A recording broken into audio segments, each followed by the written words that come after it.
Армысыздар, ардақты ағайын. Есімім менің Назира Сұлтан Мұратқызы. Менің YouTube каналыма қош келдіңіздер. Мен бүгін өздеріңізбен өзімнің жүрегімнен шыққан әсерлі сөздермен бөліскім келіп тұр.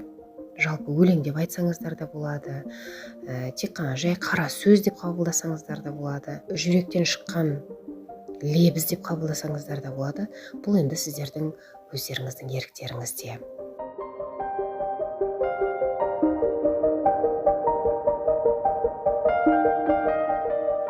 Раббым, сен менің жүрегімдесің, Раббым, сен менің жанымдасың, Раббым, сен менің қанымдасың, Раббым, сен менің миымдасың, Раббым, сен менің демімдесің, Раббым, сен менің ойымдасың, Раббым, сен менің түсімдесің, Раббым, сен менің ішімдесің, Раббым, сен менің әрбір ісімдесің, Раббым, сен менің айтқан әрбір сөзімдесің, Раббым, сен менің екі бірдей көзімдесің, Раббым, сен менің естіген екі құлағымдасың, Раббым, сен менің дауысымдасың, Раббым, сен менің қасиетті басымдасың, Раббым, сен менің сүйегімдесің, Раббым, сен менің тәнімдесің, Раббым, сен менің әрдайым қасымдасың, Раббым, сен менің көзден аққан жасымдасың, Раббым, сен менің тамырымдасың,